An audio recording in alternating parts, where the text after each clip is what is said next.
feeling stuck in a cycle of scarcity, like no matter what you do, you can't seem to get ahead financially, then what I'm going to suggest to you might seem a little wacky. But here's the thing. Oftentimes the shift we need to make isn't just about money. A mindset shift is a really important part of the process. And today I'm going to share with you how decluttering, believe it or not, can be a really powerful, although simple tool in helping us to shift our mindset.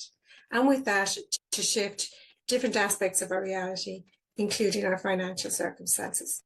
Now, I've experienced the power of decluttering over and over in my life, although I have major squirrel tendencies, as I would tend to refer to them. Others might call them hoarding tendencies. I'm not a natural minimalist, so decluttering is something that I have to work at. But the first time I really did this properly, I spent several weeks decluttering my entire home from top to bottom, including the attic. Nothing, no corner was left untouched. But the next day, after I was completely finished, I woke up with this crazy thought in my head. Now, it felt crazy at the time, which was that I was going to sell the house. Now, I hadn't been considering it, and I was really attached to that home. But the thought was just there. As soon as I became conscious that morning, that thought was there in my mind, and the attachment that I'd had to that home was now gone. And in its place, I had this sense of incredible possibility. And I acted on it, and that decision to sell that house changed my life. It freed me up to move to the west of Ireland on my own, knowing nobody where I was going. And I don't think I would ever have found the courage to do that, to make that change, if I had remained in that old energy. Basically, if I hadn't embarked on a decluttering journey. You know that feeling when you walk into a cluttered space and it just feels heavy? The energy feels a little stuck?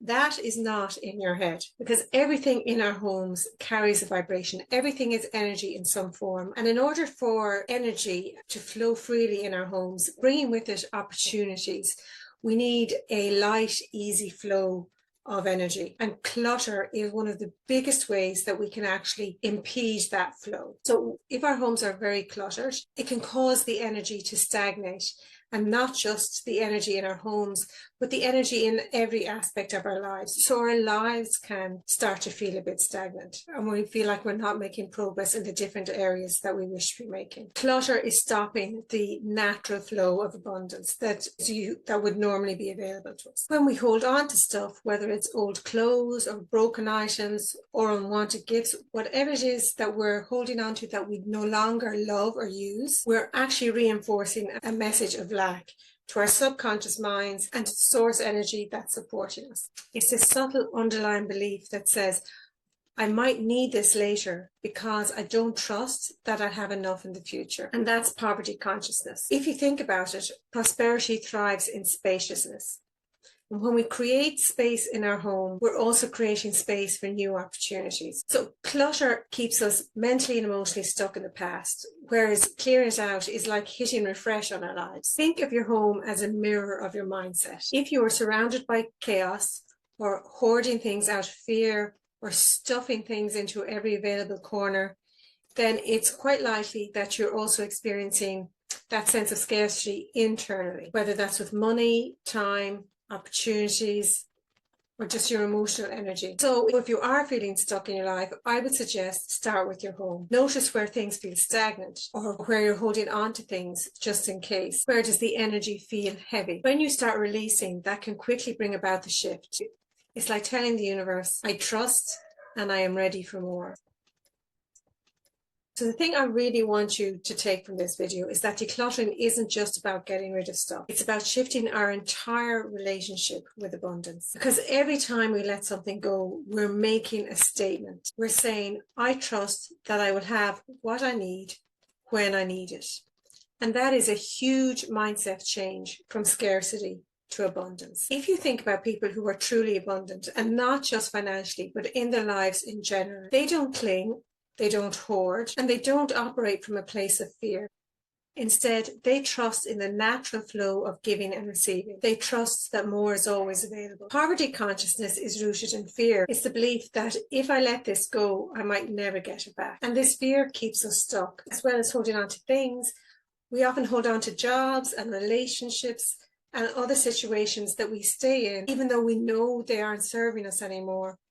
But because we have deep down a fear that there isn't something better waiting. So when we declutter with intention, we aren't just creating space in our homes, we're actually practicing and we're rewiring our beliefs, and that shift alone can be life-changing. So I really encourage you that when you are decluttering, do it with the mindset of I am releasing in order to receive, because that's what you're doing. Okay, so how do we actually go about this? How do we declutter in a way that shifts us from scarcity to abundance?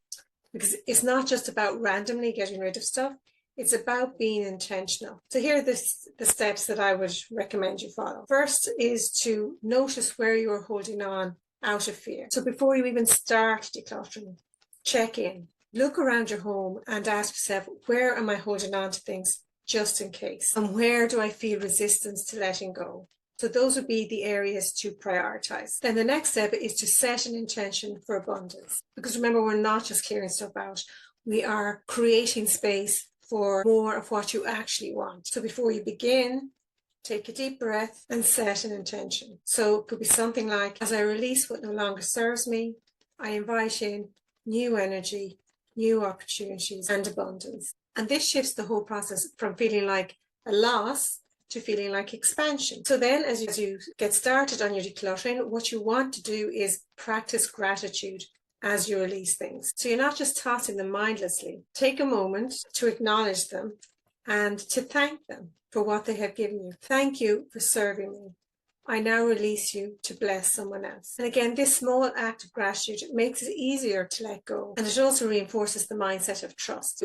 Then once it's time to start moving what you've decluttered out of your home, you want to think about circulation. So again, we're not mindlessly just bringing stuff to the landfill. Think about how you can recirculate these items in a way that is valuable and meaningful. Maybe you can sell some of the items and put them towards something that is meaningful to you, or maybe you can donate or gift them to someone who could really use them. When we give freely without any sense of fear or resentment, again, we're sending a powerful message out into the universe that I know there is enough. All my true needs will be taken care of. And then the last step, once you have completed your decluttering and everything has been removed from your home, is to be very intentional about what you bring in going forwards. So you don't want to just fill the space back up for the sake of it, but anything you bring in, it needs to be either very useful and improves the quality of your life, makes your home more functional, or it really uplifts you and it instills in you that sense of abundance. And I also think at this point, it's really helpful to conduct a space clearing ceremony, because when you've decluttered your home, you've cleansed it on the physical level, and a space clearing ceremony will cleanse it on the energetic level. And it's a much more simple process than you might imagine. And I'll link this video that will walk you through it. So if you'd like to put this concept to the test, what I would invite you to do is to choose a small area of your home today. So it can be just a shelf or a small drawer. It can even just be your wallet.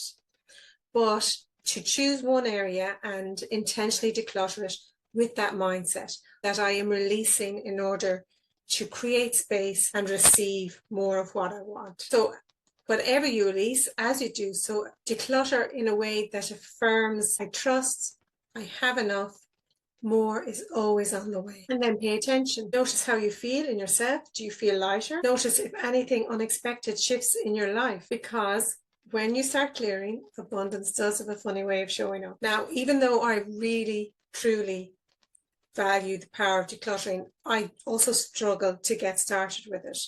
Always. So back in 2017, I created a 30-day challenge. It's completely free. It's a daily email guiding you to declutter one small area of your home so that you can clear it out in a way that doesn't feel overwhelming. So if that's something that might help you, I'll leave the link to it in the description box below.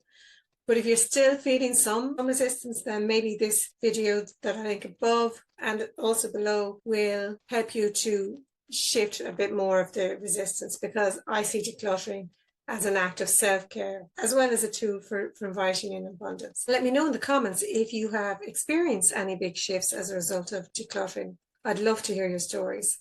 And that's it for this video. Thanks for watching. I'll catch you in the next one.